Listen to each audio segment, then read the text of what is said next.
today we have an unexpected event, and Bruno, he just meet two of very successful developers, and he's together with them, and we want to grab this opportunity and make some interesting questions about how to the art of solving problems and how they actually became and how it actually helped them become so successful in their career. So I want to bring him. He's on the cell phone. He's on the airport. So, but he'll be with us sharing these questions. So, hey Bruno, how are you?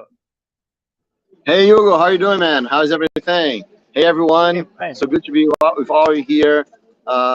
We are here at directly from the airport in São Paulo, the Guarulhos Airport in São Paulo International Airport.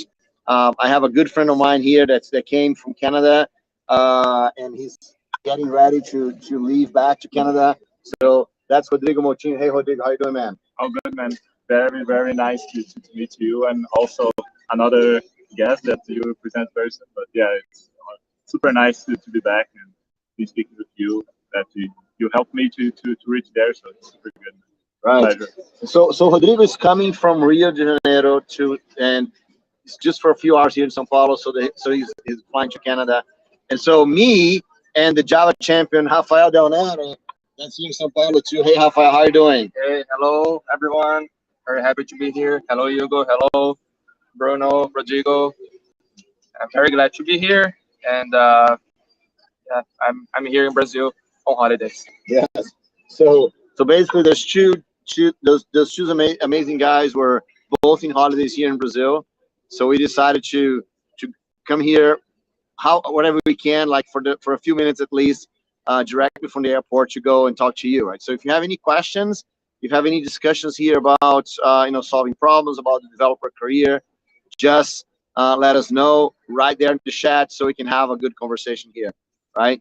So so maybe we should start with that question, right? So one of the things that I was just telling those guys here, Hugo, that every time I think of Rafael Del Nero, right, I think about consistency, right? And that's one thing that you have done so very, very well also, you, right? You guys are very consistent. You face your challenges and you work every day to solve issues. So Rafael, you even wrote on your book about the importance of being consistent, right? So can you tell us a little bit about how important is consistency and how do you do it? Yeah, that's a very good question. So I wrote the book called The Challenger Developer, and there one of the principles to achieve big success as a developer is to be consistent. Because, for example, to learn a new technology, it takes time. It's not overnight that you're gonna master a whole technology. So it takes time, and I can make a very simple analogy here to be consistent. Um, Thinking about when you brush your teeth, for example. If you brush your teeth the whole day, only one day of the year, your teeth will be very dirty and you'll have no teeth, right? But if you brush your teeth, I don't know, 5 minutes after every meal, your teeth will be healthy. And the same analogy I can apply on going to the gym. If you go to the gym just one day in the year, you won't be fit. So the same way, you have to be consistent to go to the gym. So you set some days to go. Maybe 3 days a week or 5 days a week. If you are consistent, no matter it doesn't matter if you go 3 days or 5 days, you're gonna have results. And it's pretty much the same with technology, because you study, you get experience in your job. So there are many things you can do to really get good as a software developer. And reading code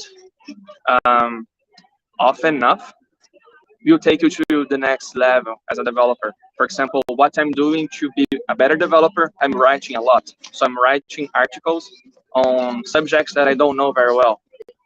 And that helps me a lot, because when you share something, you really learn what you're sharing. And I think that's one of the best things that any developer can do, to share what you know. Because when you share what you know or what you don't know, is when you fill out the gaps. And how am I consistent? I think one of the biggest keys to be consistent is first to believe that you can do it. Otherwise, you wouldn't even try. Because if you don't believe it, there's no point. So the first thing you believe, okay, I can get there. And then you start taking action, because you see the big picture. You see, okay, in, I don't know, in a couple of years, I'm going to be there. I'm going to be doing this thing that's important to me. So when you have this mindset that, okay, I believe that I can get there, then you're going to take the action. So consistency is not only, oh, I'm going to be consistent all of the sudden. You have to first believe, okay, I can get there. That's the path. And this another thing that is so important when you have a mentor. For example, Bruno is our mentor here.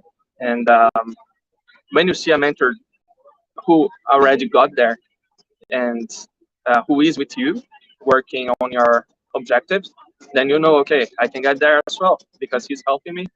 So I think that that gives you a great boost for your career, because the vision of a mentor is just far ahead of yours. So, and you don't go in many ways. So you just focus on one thing, and then that's it. You keep doing that thing, and then you grow much faster.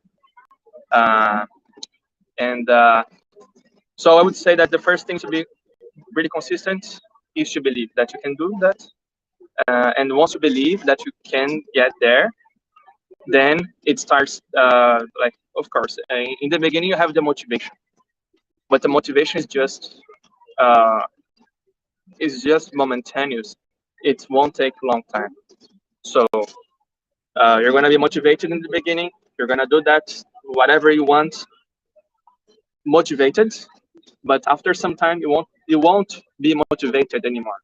Then what takes to you to be consistent is a discipline.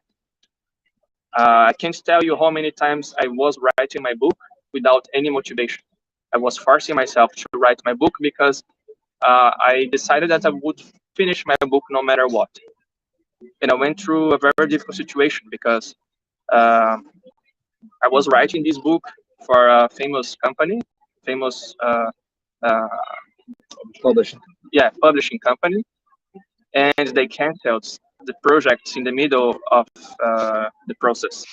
So I was a little bit demotivated because of that, and then I had to keep writing by myself. And nowadays, well, today I already finished the book, but it was very difficult to finish it. So in the beginning, there's motivation, then there is discipline.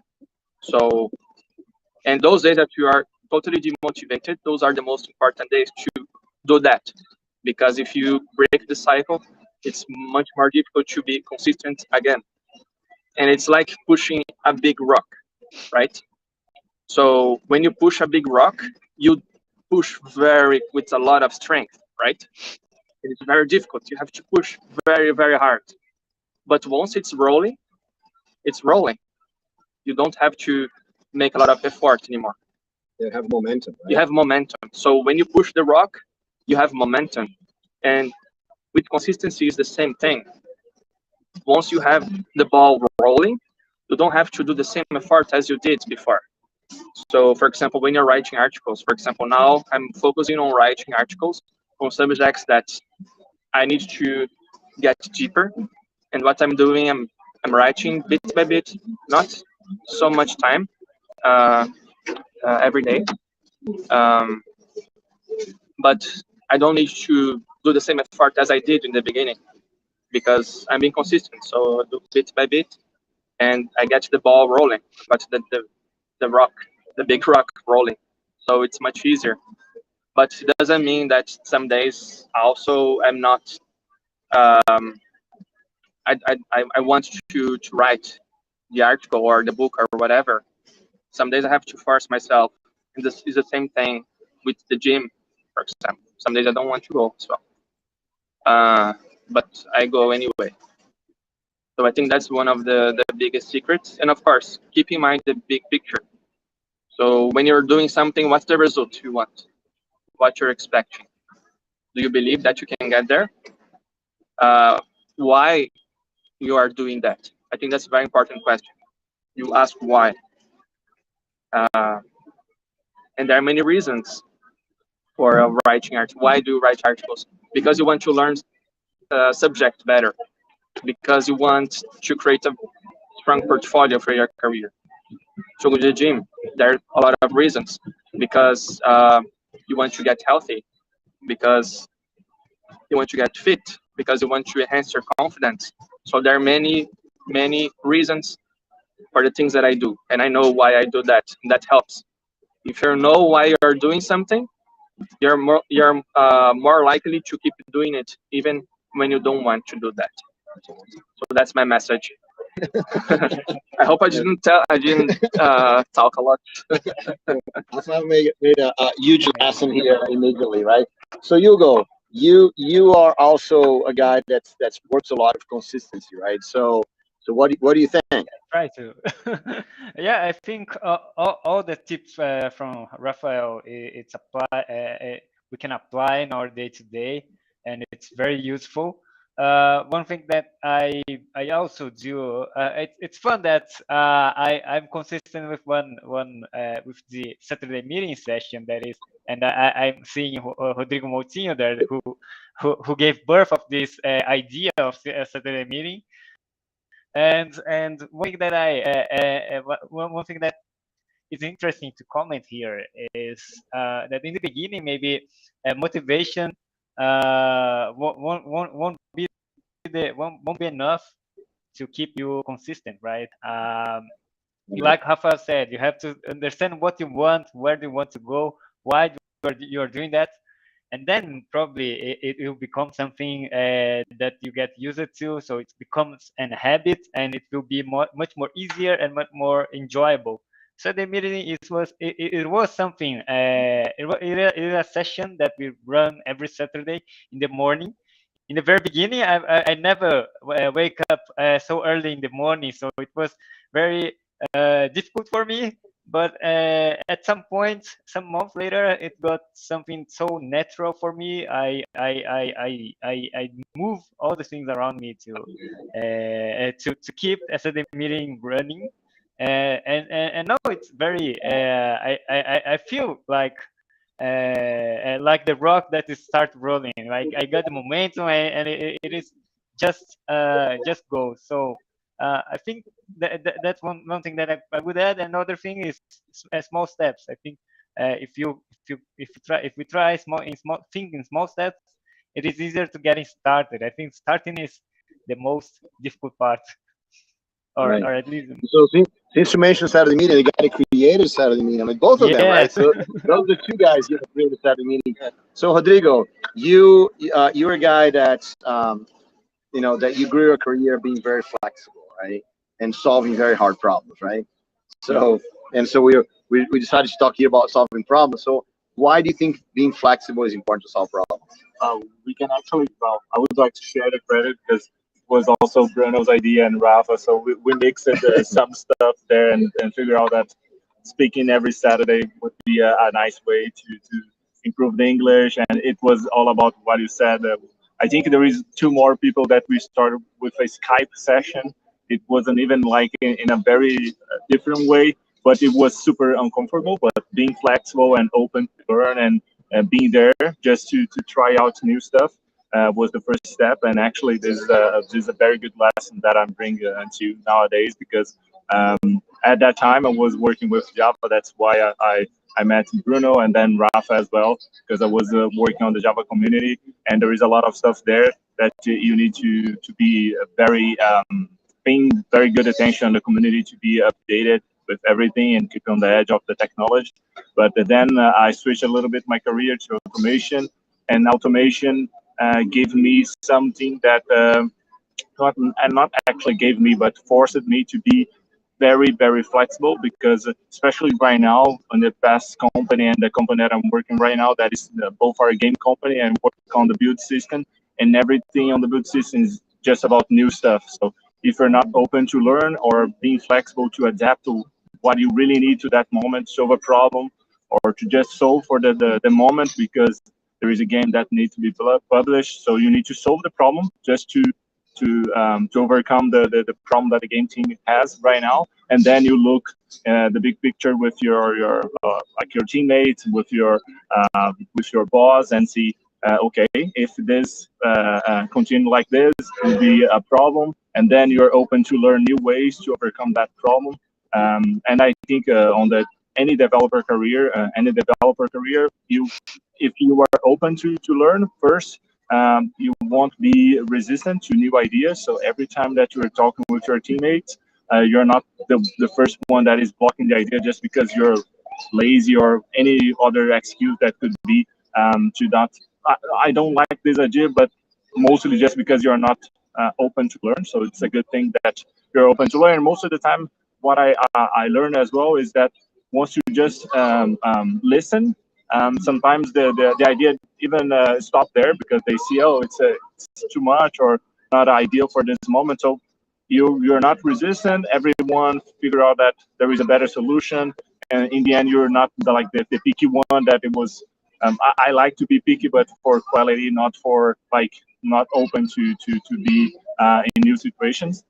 And the flexibility is all about this. So I was there with Portuguese, and now trying to learn English on the Saturday meeting. Now I'm learning English. Now I'm flexible learning French there as well.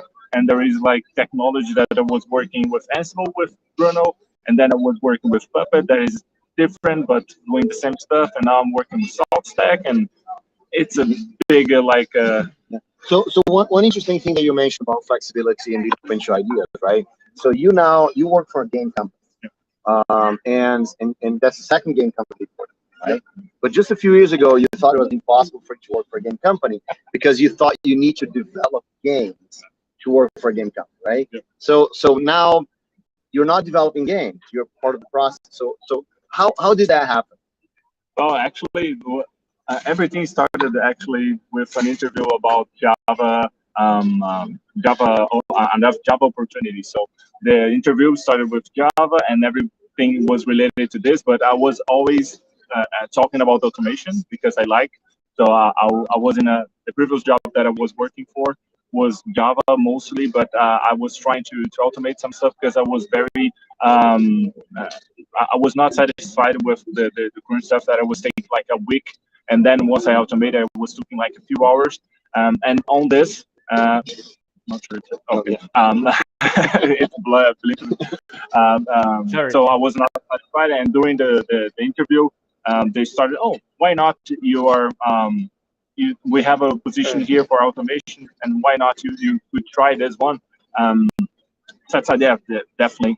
What is the main question that you asked me? No, Because how flexibility helped you get on the game? Oh yeah, the gaming industry. Yeah, exactly. So this time I learned, and actually because for me initially it was mostly Unity and Unreal, that is the big like game engines, and Java was not so far from this that I thought, okay, I will be only playing games instead of doing this.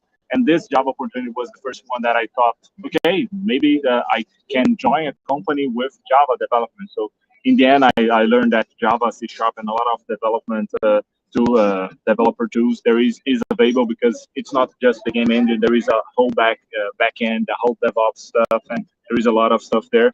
And the kind of joke that we have is that I was always dreaming for a game company, and then out of the sudden, because of Java community being open to learn, flexible on going to events and being comfortable, being uncomfortable, so kind of being flexible on this way, that I learned and met new people, and at some point I met this person from the game company. I learned that there is an opportunity there, and then now I'm figuring out next steps on my career, because the dream that you really dream and think that you could never reach this, that was working on a game company. I'm doing this right now, so now it's okay. It's kind of a confusion in your mind once you reach, because it's something that you think is so far, but once you reach, it's like, okay, what's coming next? Yeah, what's the next step? Right.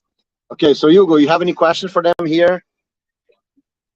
Oh man, well, I think one of the biggest challenges, at least for me, it is this is to go abroad and grow in abroad company. I think there is a lot of challenge behind that, because at least you have to to face not just your work by development, but also by working abroad. What kind of what is the tips that you can give for people that is looking with that kind of dream? Yeah, so we have two different situations here. So let me start with Rafael, because Rafael, he really wanted to go, right? I mean, he had already planned to go to Ireland. He knew the country, he knew where he was gonna go, right? So how was that, Rafael? You had your goal set for Ireland, right? So how was for you taking this challenge of moving to another country?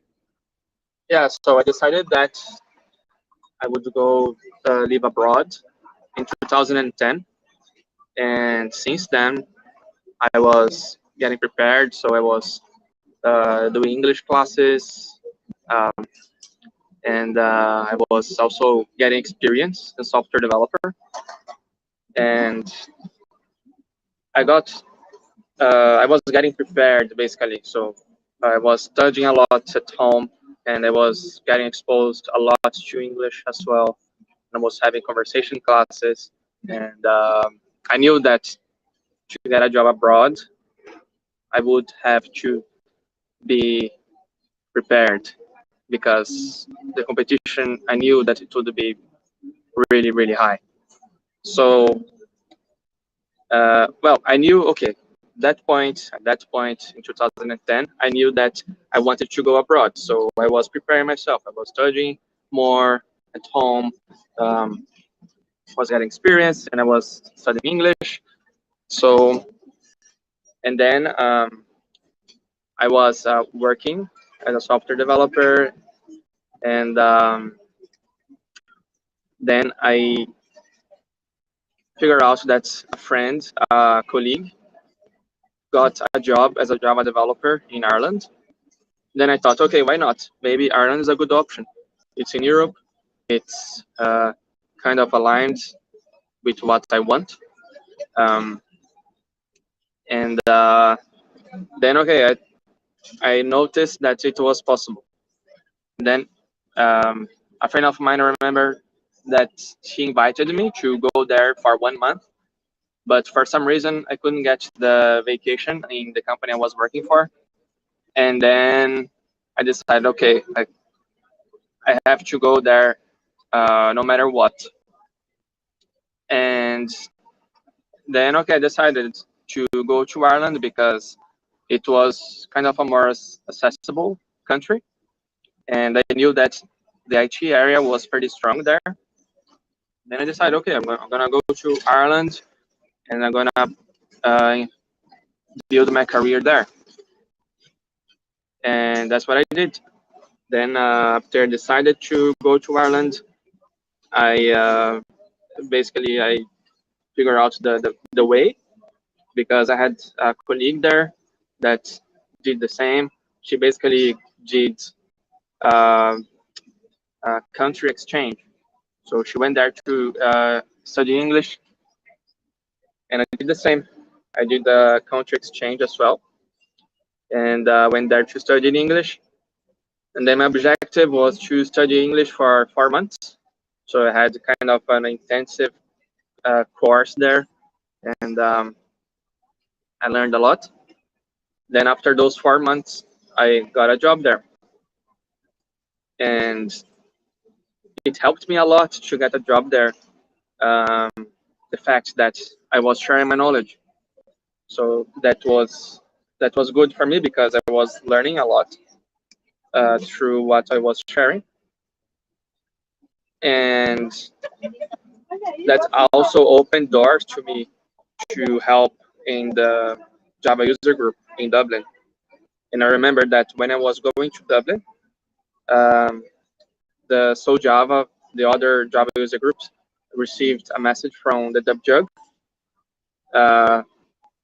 At that time, I didn't even know there was a Java user group in Dublin, and they contacted our the jugs, and then I sent an email to the jug leader, and then I went there to Dublin with this contact. So that also helped me because then I started talking to him.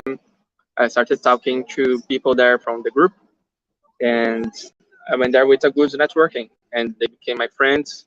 They're my friends nowadays, and I also volunteered to work for DevJug, and I was kind of mentoring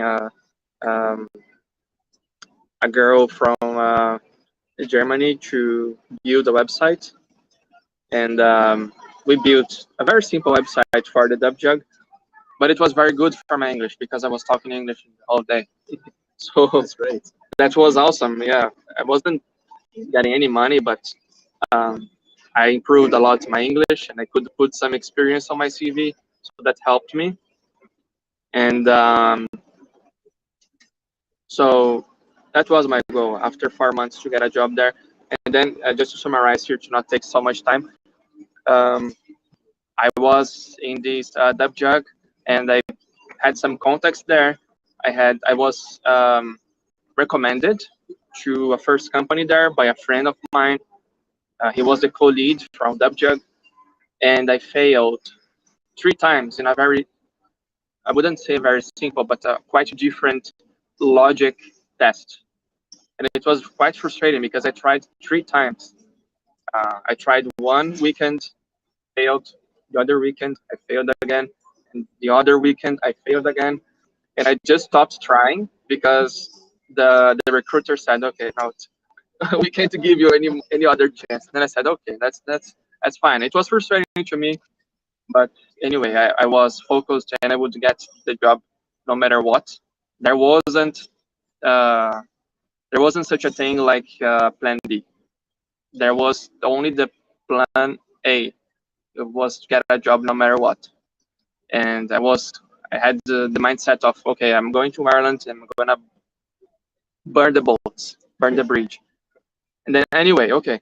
So I failed a couple of times to get a job, and then in the DevJug, there was a person there, and this person knew me through what I was sharing on the internet.